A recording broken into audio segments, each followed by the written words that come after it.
Hello, darkness, my old friend. I've come to talk with you again,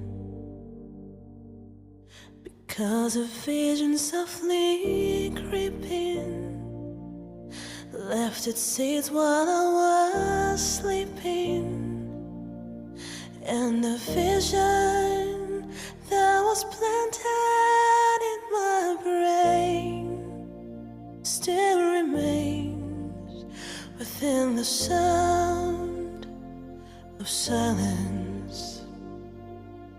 In restless dreams I walked alone, narrow streets of cobblestone, near the